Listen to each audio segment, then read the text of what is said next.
Hello everyone, मैं हूँ ऋतु। मेरे चैनल में आप सभी का बहुत बहुत स्वागत है। आज मैं बहुत खुश हूँ। रोज़ दिन की तरह जब आज मैं सुबह उठी और यूट्यूब क्रिएटर को चेक किया तो क्या दिखा मुझे कि मेरे चैनल पे 100K सब्सक्राइबर कंप्लीट हो चुके हैं। मतलब मुझे नहीं मालूम थी, पर सुबह जब मैंने यूट्यूब क्रिएटर स्टूडियो को ऑन किया तो बहुत सारे कॉन्ग्रेचुलेशंस के मैसेजेस थे। मतलब मुझसे पहले मेरे व्यूअर्स को पता चल गए थे कि मेरे चैनल पे 100K सब्सक्राइबर कंप्लीट हो चुके हैं। Thank you so much to all of you, जो मेरे व्यूअर्स हैं, जो मेरे हेटर्स हैं, जो मुझे मोटिवेट करते हैं, जो मुझे डिमोटिवेट करते हैं, सबको धन्यवाद। क्योंकि जो मुझे हेट करते हैं ना, हेट करने की वजह से वो मुझ में खामियां निकालते हैं, और खामियां निकालते हैं तो वो कमेंट बॉक्स में बताते हैं। पर एक बात क्या है ना, मैं उन लोगों को पॉजिटिवली लेती हूँ, क्योंकि वो मुझे खामियां बताते हैं तो मैं उन्हें सुधारने की कोशिश करती हूँ। मैं कोशिश करती हूँ कि उन खामियों को सुधारने की। जैसे मुझे हिंदी अच्छे से नहीं आती है, तो था और थी, ये जो कन्फ्यूजन है बहुत ज़्यादा होती है मेरे साथ। कभी कभार था को थी बना देती हूँ, कभी कभार थी को था बना देती हूँ। तो बहुत सारे मेरे व्यूअर्स हैं, हेटर्स नहीं हैं पर वेल विशर है मेरे, पर फिर भी वो बताते हैं कि मैम थोड़ा आप इस पे काम कीजिए, कभी कभार कन्फ्यूजन आ जाती है, तो मैं इसमें काम कर रही हूँ। तो वैसे ही बहुत सारे ऐसे हेटर्स हैं जो मुझे बताते हैं, तो मैं उस पर काम करती हूँ। तो सबको बहुत बहुत धन्यवाद इस अचीवमेंट के लिए। और आप लोगों के सपोर्ट के बिना मैं कभी ये काम नहीं कर पाती। 1.5 साल से यूट्यूब को चलाती हूँ, काफ़ी टॉपिक्स चेंज किए हैं, सिर्फ अपने लिए चेंज नहीं किए हैं। हर टॉपिक मेरा जो चेंज हुआ है वो डिमांड के ऊपर हुआ है।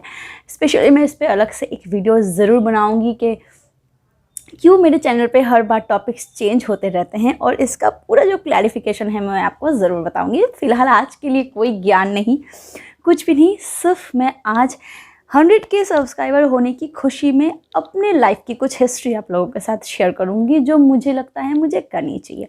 क्योंकि मैं बहुत सारी एडवाइस करती हूँ, बहुत नॉलेज प्रोवाइड करती हूँ, तो बहुत सारे लोग ऐसे हैं जो मुझसे ये जानना चाहते हैं कि मैम आप जो इतनी बातें बताते हो, क्या आप तो आप कैसी हो, आपका नेचर कैसा है, आपको क्या पसंद है क्या ना पसंद है, आप अपनी लाइफस्टाइल को कैसे लीड करते हो। बहुत सारे व्यूअर्स मुझसे पूछ चुके हैं, तो मुझे लगा कि यही परफेक्ट टाइमिंग है जब मैं आप लोगों के साथ अपनी लाइफ हिस्ट्री शेयर कर सकती हूँ। क्योंकि 100K subscriber is a big family, नहीं लगता आपको? मुझे ऐसी पर्सनली लगती है, क्योंकि ये अचीवमेंट आसान बिल्कुल नहीं था।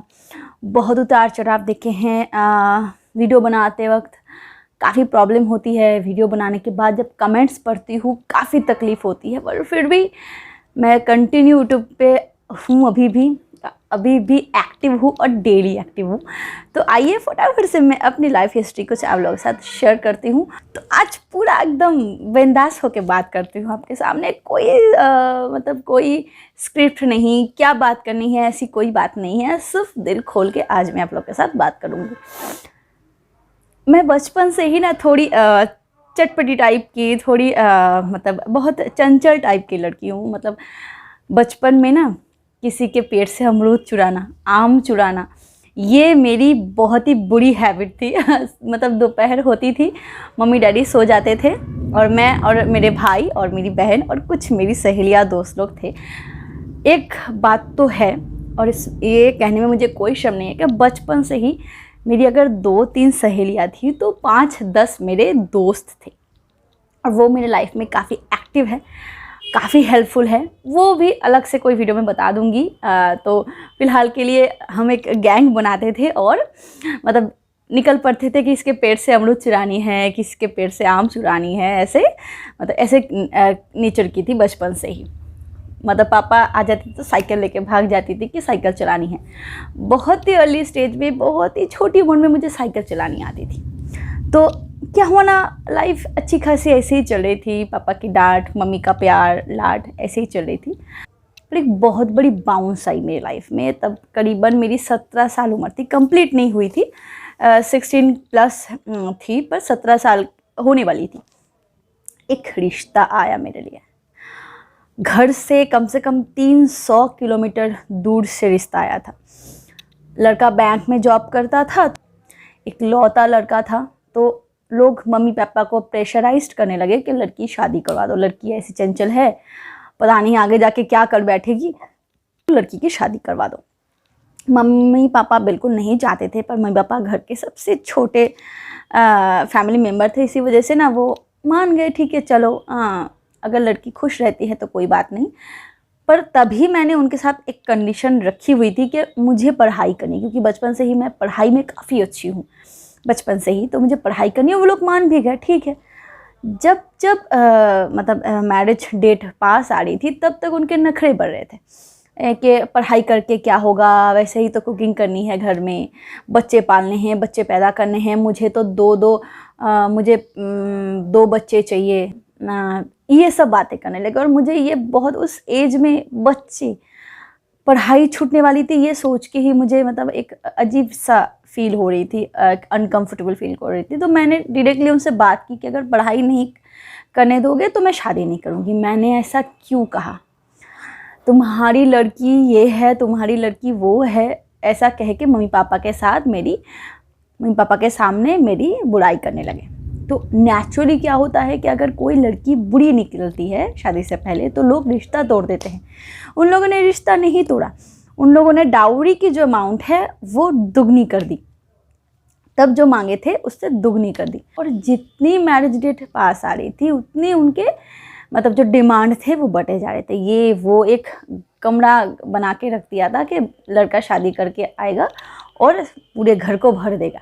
इसमें कोई बुराई नहीं है, लिटिल बिट एक ऐसी ही होती है बंगाली कल्चर में, सब कल्चर में ही होती है कि मम्मी डैडी जब लड़की की शादी करवाते हैं तो उसके साथ काफ़ी सामान भेजते हैं जो ज़रूरत की होती है, पर पूरे घर को सुना रख देना इस वजह से कि मायके से सब सारी चीज़ लेके आएगी, ऊपर से डाउरी, ऊपर से बाकी सब कुछ। तो मम्मी पापा ने धीरे धीरे इस रिश्ते से मना कर दिया। अब क्या हुआ, लोगों के ताने सुनो, लोगों की बात सुनो, ज़रूर लड़की में कोई बात ऐसी होगी इसलिए लड़के वालों ने शादी तोड़ दी। कभी कोई ये नहीं सोचा कि लड़की भी या लड़की वाले भी शादी को तोड़ सकते हैं। पता नहीं हमारी समाज कभी नहीं सुधरेंगे। पर पापा मुझसे काफ़ी गुस्सा हो गए इस वजह से, और उन्होंने कहा कि तुम्हें पढ़ाई लिखाई इतनी पसंद है तो तुम खुद के बारे में खुद सोच लो, मैं तुम्हारी पढ़ाई का कोई खर्चा नहीं दूंगा।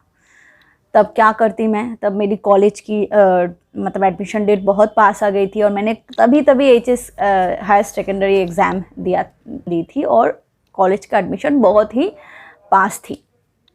तब वहाँ जहाँ मैंने डांस सीखी हुई थी बचपन में, छोटे मोटे मैं प्रोग्राम भी करती थी उनके साथ, तो मैंने उनसे हेल्प मांगी कि भैया जी प्लीज़ मुझे हेल्प कर दो फाइनेंशियली, मुझे कॉलेज में एडमिशन लेनी है।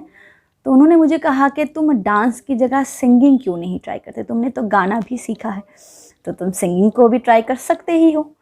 तो मैंने कहा कि मुझे तो बैंड के साथ सिंगिंग नहीं आती है, मैंने हारमोनियम में सीखी हुई है, तो बैंड के साथ परफॉर्म करना बहुत ही एक अलग वे पे है। तो उन्होंने 6 महीने मुझे ट्रेनिंग दिए, और तब जाके मैंने फर्स्ट टाइम 800 रुपया पर शो का मैंने चार्ज किया था। और अभी भी याद है कि हर रोज़ प्रोग्राम करती थी और घर वापस आती थी तो पापा बात नहीं करते थे। पापा को लोग ऐसे बोलते थे कि तुम्हारी लड़की अब और बिगड़ जाएगी, हाथ से बाहर निकल जाएगी, और पापा और गुस्सा करने लगे, शायद घर से निकाल देते तो और अच्छा होता उनके लिए। फिर काफ़ी स्ट्रगल की मैंने, काफ़ी स्ट्रगल की, महीने दर महीने बीत चुके थे, कॉलेज में एडमिशन लिया मैंने, पर सिंगिंग करियर ने मुझे काफ़ी सपोर्ट की। शायद वो जो स्टेप थी मेरे लिए, वही मेरी लाइफ का एक, अगर उस टाइम पे मैं वो स्टेप नहीं लेती ना, शायद आज मैं 2-3 बच्चे की माँ होती, और शायद सच में दूसरे किसी की तरह सिर्फ कुकिंग में मेरी सारी ज़िंदगी बीत जाती, और बिना ब्लाउज़ के या फिर बिना मतलब पेटीकोट के मुझे ज़िंदगी बितानी पड़ती। ऐसी जगह पे मेरी शादी तय करवाई गई थी उस टाइम पे। खैर छोड़ो, तो वो तो निकल गया। फिर मैंने सिंगिंग करियर पे काफ़ी ध्यान दिया, मतलब बहुत मेहनत करती थी, हर रोज़ गाना प्रैक्टिस करना, फिर परफॉर्म करना, हर रोज़ परफॉर्म करके घर आती थी, थकी हारी आती थी, फिर अगले दिन कॉलेज जाना। मुझे अभी भी याद है कि पैसा जो लेके आती थी उससे एक एक दिन एक एक ड्रेस खरीदना, एक मेकअप किट खरीदना, क्योंकि प्रोग्राम करने के लिए हर चीज़ की ज़रूरत पड़ती थी। तो स्टार्टिंग में 1 साल मेरे ऐसे ही बीत चुके थे, कोई सेविंग्स नहीं, कुछ भी नहीं। पर हाँ, इस बीच क्या हुआ, पापा ये रियलाइज़ करने लगे कि मेरी जो बेटी है उसने सही डिसीजन लिया था अपने लाइफ का। पापा ये समझ चुके थे कि नहीं, मेरी बेटी जो है उन्होंने राइट डिसीजन लिए थे।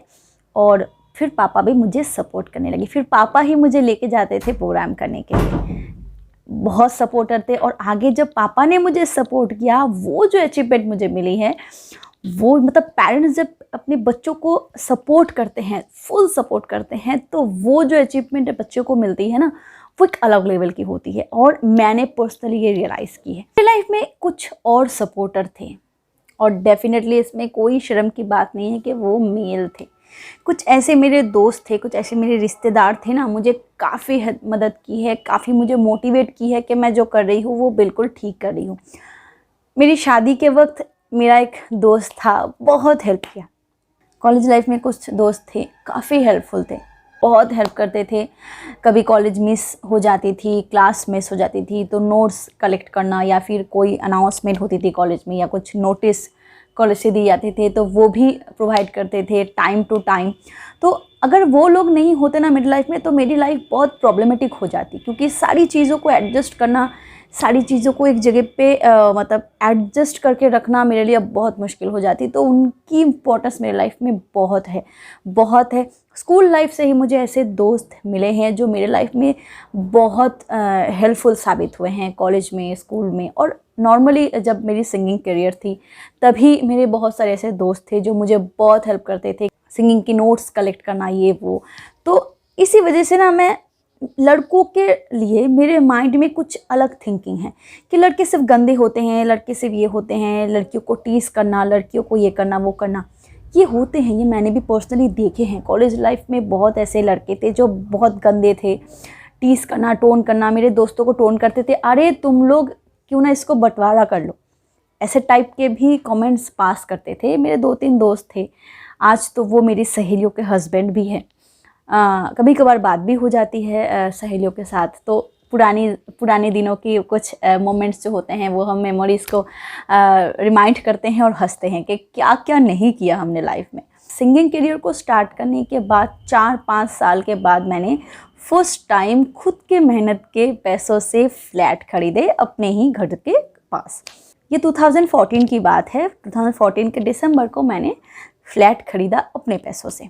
फिर 2015 में मैंने कार खरीदी अपने पैसों से। पापा आज बहुत प्राउड करते हैं मुझ पे कि हाँ, अगर उस टाइम पे मैं वो स्टेप नहीं लेती, अगर पापा मुझे, और मैं पापा को बहुत हमेशा थैंक्स कहती हूँ कि पापा, अगर आप मुझे नहीं धकेलते तो शायद मैं बाहर की दुनिया नहीं देख पाती, और शायद मैं अपने बलबूते पे कभी खड़ी नहीं हो पाती। और पापा भी ये कहते हैं कि हाँ, तुम मेरी प्राइड हो। इसके बाद क्या हुआ ना कि मम्मी पापा फिर से शादी के लिए फोर्स करने लगे कि शादी कर लो, अब तो शादी कर लो। तब मेरी कॉलेज भी कंप्लीट हो गई थी पढ़ाई, और मैंने LLB में एडमिशन लिया कल्याणी यूनिवर्सिटी में। ये 2016 की बात है, LLB में मैंने एडमिशन लिया था। तो फर्स्ट ईयर चल रही थी, तो पापा ने फिर कहा कि तुम अब तो शादी कर लो, अब बाद में शादी करोगी तो प्रॉब्लम हो जाएगी। हाँ, मैं एक चीज़ स्किप कर गई हूँ कि 2015 में मेरी एक ऑपरेशन हुई, सिस्ट हुई थी मुझे, तो इसीलिए मुझे सिंगिंग करियर को ड्रॉप करनी पड़ी।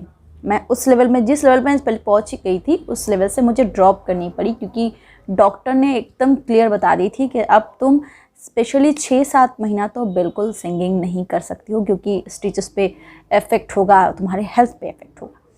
तो तब मम्मी पापा कहने लगे कि अब तुम शादी कर लो, शादी के बाद जो करना शादी के बाद करना। पर क्या हुआ ना कि मुझे हमेशा ही ये लगती थी कि शादी उसी से करनी चाहिए जिससे तुम्हारी एटलीस्ट थिंकिंग की मैच हो, पॉइंट ऑफ व्यू कुछ मिले, एक दूसरे को जानना भी थोड़ी ज़रूरी है कि वो क्या सोचते हैं कि मैं क्या सोचती हूँ। इसलिए मैंने मैट्रिमोनियल साइट पे अपनी आईडी डाली, बंगाली मैट्रिमोनी जो है, क्योंकि मैं बंगाली हूँ, तो बंगाली मैट्रिमोनी साइट पे मैंने अपनी आईडी डाली। और फर्स्ट जो मेरे लिए रिश्ता आया वो मेरे हस्बैंड का ही था। बहुत सारे ऐसे आए थे पर मैंने उनसे पर्सनली बात की। वो भी एक लौते लड़के हैं अपने घर के। मेरी 4 ननंद है और मेरा हस्बैंड सबसे छोटा है। और मैं अपने ससुराल में बहुत लाडली हूँ क्योंकि मैं सबसे छोटी हूँ यहाँ की। और भी बहुत सारे रिश्ते आए थे पर वो पापा हैंडल कर रहे थे और मेरे जो हस्बैंड थे मैंने पर्सनली उनसे बात भी की और एक डेट भी फिक्स की जहाँ पे हम दोनों मिले। हमारे घर के पास ही एक कैफ़े था, वहाँ पे हम मिले। वो बहुत सिंपल तरीके से आए, से बन सवर के नहीं, पर सिंपल तरीके से आए भी थे, पर फिर भी पता नहीं क्यों देख के ऐसा लगा कि वो बहुत मतलब ऐसा नहीं है कि शो ऑफ कर रहे हैं। मैंने उनका घर भी नहीं देखा हुआ था। मम्मी पापा जब आए देखे कि मम्मी पापा फिर बोलने लगे ये ऐसे घर का लड़का तुम्हारे सामने ऐसे आया था। मतलब मेरे जो ससुराल है वो बहुत एफ्लुएंट फैमिली है। मतलब मेरा हस्बैंड काफ़ी अच्छा खासा कमाते हैं। लोग कहते हैं कि मैं पैसों के लिए यूट्यूब चलाती हूँ। एक नेचुरल बात बताऊँ कि मैं जो कंटेंट बनाती हूँ ना वो एडवर्टाइजमेंट फ्रेंडली कंटेंट नहीं है। मतलब मिलियंस व्यू आए तब भी $1 नहीं बनते हैं। मैं आपको प्रूफ दिखाऊंगी किसी वीडियोस में। तो पैसों के लिए मैं यूट्यूब नहीं चलाती हूँ पर्सनली। यूट्यूब मैं क्यों चलाती हूँ, मैंने यूट्यूब क्यों ज्वाइन किए हैं, मैं उस पर भी एक सेपरेशन वीडियो बना दूँगी कि क्यों मैं यूट्यूब चलाने के बारे में सोची और मैंने क्यों ये चैनल खोली। मैं सारी चीज़ आपको बताऊंगी। और सिर्फ 1 ही महीने के अंदर हमारी शादी तय हो गई क्योंकि हमारी जो दोनों फैमिली थे वो उनकी स्टेटस थिंकिंग हर चीज़ हम दो के लिए मिलती थी। तो मम्मी पापा को काफ़ी पसंद थी। मम्मी पापा भी बोले कि नहीं हाँ मुझे लड़का पसंद है, और मुझे भी लगा कि हाँ मुझे लड़का पसंद है, और मैंने हाँ कर दी। और 6 महीने बाद जब मेरी शादी मेरी तय हुई थी 2016 की मई को, 21 मई को, और हमारी शादी हुई नवंबर की 21 को। साढ़े 5-6 महीने बाद हमारी शादी हुई और मैंने अपनी शादी में मैंने खुद परफॉर्म किया था क्योंकि लोग को का मतलब मेरे हस्बैंड सबको कहते हैं कि मेरी बीवी सिंगिंग करियर में है, गाना गाती है। तो सब लोग रिक्वेस्ट करने लगे कि हाँ हमें तो ज़रूर सुनना है कि वो कैसी गाती है। तो मैंने अपनी रिसेप्शन पार्टी में खुद मैंने परफॉर्म की थी। मेरी लाइफ में काफ़ी प्रॉब्लम आई। शादी के बाद 4-5 महीने बाद कुछ हेल्थ इशू आई फिर से, जब मेरी जो पुरानी सिस्टिक प्रॉब्लम थी वो फिर से वापस आ गई। पर डॉक्टर ने मुझे ये पर्सनल रिकमेंड की कि तुम एक बच्चा ले लो, कंसीव कर लो बहुत अर्ली, क्योंकि बाद में जाके प्रॉब्लम हो सकती है। तो शादी के 1.5 साल बाद मेरा बेटा हुआ। बहुत ही हेल्दी बेबी है। आज के दिन में मेरा बच्चा बहुत नॉटी है। मैं जितनी थी मेरे से शायद 10 गुना है वो। मैं बहुत हैप्पी हूँ अपने लाइफ में। हाँ कुछ अनबन तो होती है, झगड़ा भी बहुत होता है अपने हस्बैंड के साथ, मनमुटाव बहुत होते हैं, पर हाँ वो कुछ घंटे की बात है। सुबह झगड़ा होता है तो शाम को मतलब लगता ही नहीं है कि झगड़ा हुआ है, वो भी भूल जाते हैं, मैं भी भूल जाती हूँ। यही एक रिलेशनशिप में होनी चाहिए। हम अगर बैठे रहेंगे कि नहीं मुझे नहीं बात करनी है, वो बात करे तभी बात करूँगी, तो सच में वो और बढ़ती जाती है ना। ज़िंदगी में प्यार मोहब्बत के लिए कभी मौका ही नहीं मिला। सच में जब कॉलेज में थी तो सिंगिंग करियर में इतनी बिजी थी, खुद को सेटल करने में, खुद को प्रेजेंट करने में इतनी बिजी थी कि किसी के लिए टाइम निकालना, किसी को वैसे देखना। बहुत सारे ऐसे लड़के थे जो लाइन मारते थे पर सच बताऊं कि वो टाइम ही कभी नहीं मिला कि मैं उनको रिस्पॉन्स दूँ, क्योंकि उस टाइम में अगर उस टाइम को मैं यूज़ नहीं करती तो आज मैं सेटल कभी हो ही नहीं पाती। और मैं हमेशा सबको ही ये सजेशन दूंगी कि वो जो एज होती है, जो टीनेज एज होती है, वही एक्चुअल एज होती है खुद को सेटल करने की। और आपको उसी एज में फोकस करना है अपने करियर पे कि तुम क्या बनना चाहते हो, क्या करना चाहते हो। मैंने वही की और आज मैं सेल्फ डिपेंडेबल हूँ। यही मेरी लाइफ हिस्ट्री थी। मैं कैसे नेचर की हूँ, मैं कैसे स्वभाव की हूँ, मैंने अपनी ज़िंदगी में क्या क्या किए हैं। मैं कुछ चीज़ें बोलना भूल गई हूँ। पढ़ाई लिखाई तो थी ही, सिंगिंग की, डांसिंग थी, इसके साथ साथ मैंने कंप्यूटर भी सीखा। जावेद हाविब इंस्टीट्यूट से मैंने ब्यूटिशियन का कोर्स भी सीखा है। हमेशा ही ना थोड़ी क्रिएटिव नेचर की हूँ, कुछ नई नई चीज़ों को एक्सपेरिमेंट करना, कुछ नई नई चीज़ों को जानना, उनके बारे में पढ़ना, मुझे हमेशा से ही ये चीज़ बहुत पसंद है। ये मेरी थोड़ी लाइफ हिस्ट्री थी शॉर्टेज में जो मैंने आपको बताई है। हो सकता है कि बहुत कुछ मैंने स्किप कर दिया, क्योंकि पूरी लाइफ हिस्ट्री सिर्फ 20 मिनट में या सिर्फ 15 मिनट में बोलना पॉसिबल नहीं होता है, पर मैंने जितना हो सका मैंने आप लोगों के साथ शेयर की। आगे भी मैं आप लोगों के लिए वीडियोस बनाती रहूँगी और मैं ये एक्सपेक्ट करूँगी कि आप लोग जैसे मुझे सपोर्ट करते हो आगे भी ठीक वैसे ही मुझे सपोर्ट करोगे।